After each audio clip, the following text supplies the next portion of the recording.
O ministro da Fazenda, Fernando Haddad, afirmou que a política monetária do Banco Central não pode jogar o país numa recessão. Na última semana, o Copom subiu a taxa básica de juros para 13,25% ao ano. Esse é o segundo maior patamar de juros reais do mundo. Assunto para Luciana Verdolim. O ministro, assim como o presidente da República, aposta na queda do dólar na colheita de uma super safra agora em 2025 e em mudanças na chamada política monetária para tentar garantir a redução nos preços dos alimentos no país. O discurso oficial é de que os aumentos agora ainda são reflexo de erros da administração anterior. O presidente Lula anunciou que para a semana que vem estão previstas várias reuniões aqui em Brasília para discutir o assunto. Com um aliado à frente do Banco Central, o presidente mantém as críticas à política monetária, mas justifica que é preciso ainda esperar um tempo para sentir possíveis mudanças.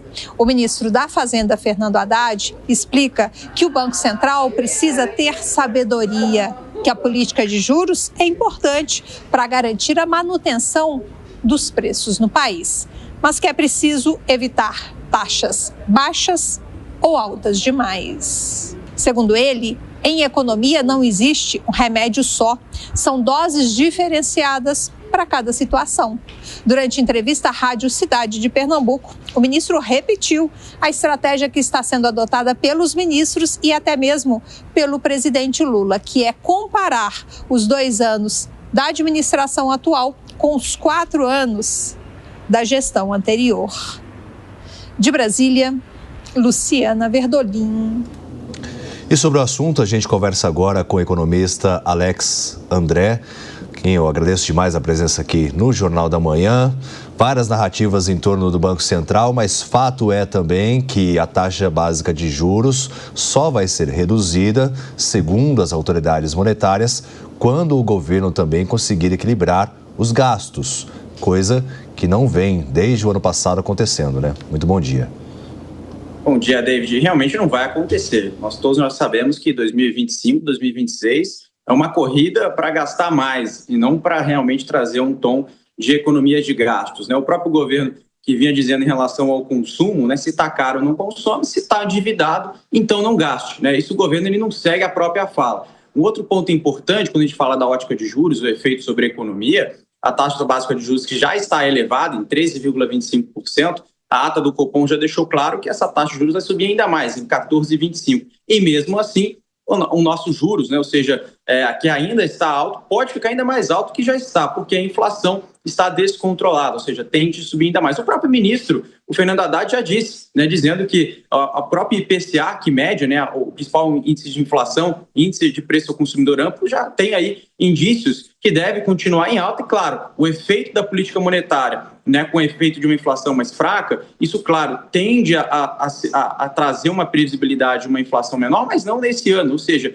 tudo que tem, todos os dados que estão aí expostos, até mesmo o déficit primário, né, o déficit nominal, ou seja, que mede a capacidade que o governo está gastando, ele está extremamente elevado. Então, David, o discurso é o mesmo, né, como tem acompanhado aqui, inclusive com outros especialistas. O governo precisa parar de gastar, mas não é exatamente o que ele está fazendo, né, ou seja, o discurso e a prática é muito distante. Então, abre uma preocupação muito grande para 2025, para 2026, algo que o governo passado da gestão de Jair Bolsonaro tem uma pandemia, né? Ou seja, a gente sabe que teve ali um déficit nominal grande, mas aí depois trouxe ali um certo ajuste de contas, e aí entra aí o governo do Lula, mais uma vem, né, gastando mais do que arrecada, mesmo com a arrecadação recorde, trazendo aí uma preocupação com as contas públicas. A gente tem um número aí próximo de quase 80% do endividamento sobre o PIB para o ano de 2025, que é um dado muito preocupante. Ou seja, Alex, a lógica do Banco Central subir os juros para conter a inflação é justamente desaquecer a economia que vem registrando aí taxas elevadíssimas de crescimento. Exatamente, Elisângela, mas o ponto importante que a gente tem que trazer aqui é que o próprio governo também coloca um discurso que o crescimento desse ano vai surpreender a ótica dos economistas. A gente está colocando aqui um crescimento de 1,5%, 1,6% esse ano, e o governo mais uma vez bate na tecla que o crescimento vai surpreender. Mas, ao mesmo tempo, o governo diz que a economia precisa desacelerar para a inflação ficar mais comportada, que é óbvio, né? Ou seja, a Selic subindo, né? Ou seja, a taxa básica de juros ficando mais alta, nós temos aqui, sim, um controle da inflação, mas não é algo que a gente está colocando na conta para o ano de 2025. Ou seja, as pressões inflacionárias estão muito altas. Ou seja, a gente tem visto aí o preço da gasolina ficando mais alto por questão do ICMS, o preço do diesel ficando mais caro, batendo no bolso do consumidor, né? Então, entre outras variáveis, entre elas, claro, o dólar. O dólar que chegou a bater 6,30, agora na casa de 5,80, o dólar é uma variável de risco, mesmo com essa queda, está num patamar ainda muito alto, né? E a gente sabe que tem tanto uma questão doméstica aqui no Brasil, que tem tudo que eu tenho falado aqui, comentado do ponto de vista fiscal, como fator macro lá fora dos Estados Unidos. Esse tom de protecionismo americano, que não tem acontecido de uma forma tão drástica agora no curto prazo, trouxe um arrefecimento do dólar, né, no preço precioso e real no curto prazo. Mas, por hora, nós também temos uma preocupação novamente dessa ótica que não tem a ver muito com o governo federal, e aí tem a questão da reciprocidade, que aí é um tema que Donald Trump tem colocado aí na última semana, que abre uma preocupação com o dólar, e aí o dólar ficando cada vez mais alto, a inflação sobe, aí o Banco Central precisa subir juros. Então, esse ciclo, né, vicioso na economia, com um problema crônico do endividamento, né, potencializado pelo governo federal na gestão atual, acaba trazendo uma preocupação ainda maior.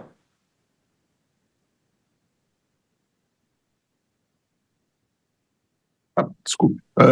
Agora, a impressão que eu tenho é que não é que os preços estão subindo, mas sim que o real está perdendo valor. O que causa a inflação, no meu entender, é o excesso de gastos do governo. É isso mesmo ou são os mercados que estão aumentando o preço? As pessoas ficam nessa dúvida, acho que é importante esclarecer.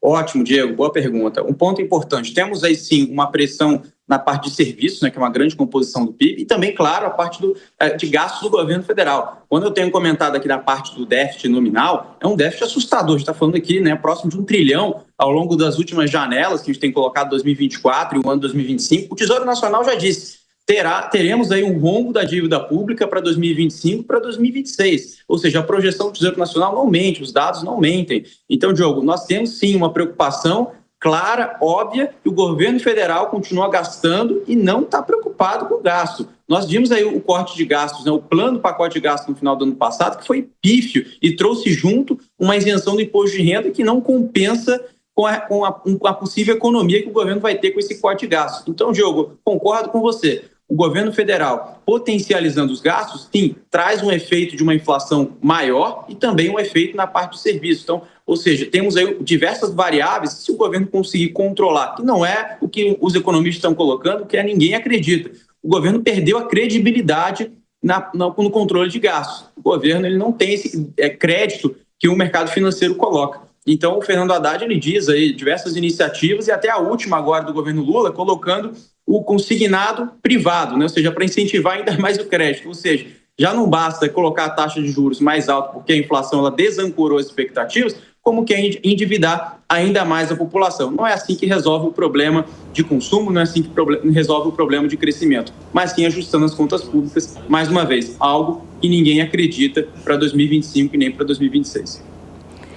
Alex, você falou aí que a inflação está descontrolada, mas ao mesmo tempo nós vimos o dólar cair, né? Chegaram a falar em 7 e nós já vimos o dólar baixar, já voltou para 5,80, que é o patamar, numa situação econômica complicada como nós temos, é o patamar esperado para esse dólar. E em termos de inflação, o que a gente tem visto é que ela realmente está sendo maior do que a meta, mas muito pouco. Então, quando você fala a inflação está descontrolada e precisa controlar, os juros já altíssimos do jeito que estão, quebrando eles não pesam só na dívida pública, né? Nós sabemos que ele é 1:7, a quantidade de juros para a dívida efetiva, mas as empresas quebram quando os juros ficam da altura em que estão por tanto tempo como eles estão. E aí entra uma questão de expectativa. Nós sabemos que é também a expectativa. Quando se acredita que haverá inflação, então aumenta juros, aí aumenta preço, porque já vai aumentando e tudo aumenta num aumento vertiginoso aí, que precisa ser cortado, especialmente em relação à expectativa. E aí você trouxe muito bem que o governo não tem mais credibilidade, que ninguém acredita que ele vai cortar gastos, mas como é que faz para cortar essa expectativa e não deixar entrar em recessão, porque é muito complicado o que está acontecendo, né? Vai quebrar todo mundo. E como é que faz esse ajuste fino? Basta um anúncio sério de que vai haver um corte de gastos? Qual é a velocidade de resposta da economia para que a gente possa parar de subir juros, tentar pelo menos mantê-los e voltar a respirar? Ótimo. Acho que é o ponto em relação à expectativa de inflação. A gente está com um número aí de 5,5%, já tem economista colocando 6% da inflação do IPCA para esse ano, que é um número totalmente descontrolado, como você comentou, bem acima da meta do Banco Central. Discute-se muito a mudança da meta, né? Precisa ajustar a meta. Mas, independentemente disso, não precisa fazer gol de mão, né? Ou seja, mudar a meta por mudar-se, né? Ou seja, naturalmente porque o número está alto, e trazer ali uma nova realidade, né, para o mercado financeiro. Não é assim que funciona. Então, qual é a medida efetiva que o governo precisa fazer? A não ser, claro, né, o pacote de gasto ele é estrutural, porque não é só para esse governo, ele carrega um benefício para os governos, né, os governos futuros. Então, acho que a gente tem uma expectativa aqui muito grande, que esse pacote de gasto, vamos trazer aqui um adendo aqui, o pacote de gasto que nós vimos no final do ano passado, que eu estava comentando, foi discutido lá atrás e foi colocado em perspectiva, ou seja, na prática, no final do ano passado. Ele foi desidratado ao longo do tempo. Já mostra, mais uma vez, a incapacidade, a incoerência do governo federal em fazer o discurso e colocar-se na prática. Agora, você tem colocado uma perspectiva dele. O que o governo federal precisa fazer cortando gasto? Ou seja, se o governo federal não vai apresentar nenhuma medida efetiva de corte de gastos, qual que é a razão que nós teremos para acreditar num patamar de dólar, né? Ou seja, mais baixo, numa economia crescente de forma sustentável? A conta não fecha. Muito pelo contrário, como eu estava colocando aqui, o juros vai precisar subir ainda mais. Se a Selic, né, que está em 13,25, for para 14,25, e as expectativas da economia se confirmarem, né, claro, e aí na casa de 6%, inclusive tem um grande banco colocando expectativa acima de 6%, a gente tem que ter uma Selic ainda maior para controlar isso. Então, como o próprio Haddad tem colocado, a dose do remédio, né, acaba virando veneno, dependendo da quantidade da dose. Eu acredito que sim, a gente vai precisar sim tomar uma dose, né, de um veneno, de uns juros mais altos, porque o governo federal não fez a lição de casa. Não adianta ficar culpando o governo anterior, ficar culpando a gestão de Jair Bolsonaro, não adianta ficar culpando, né, o próprio consumidor, né, que está consumindo mais, né, que tem que parar de consumir. Não adianta. O governo federal precisa fazer o ajuste fino, o ajuste fiscal. Se não vai fazer, nós estamos aí, olha a figura da economia, estamos entrando, né, num modo, eu não vou dizer um modo recessivo, né, porque tem dados técnicos que ainda não indicam esse patamar, mas temos aí diversos dados que mostram uma desaceleração da economia muito colocada para um governo ineficiente nos gastos públicos. Então, abre aí sim uma preocupação muito grande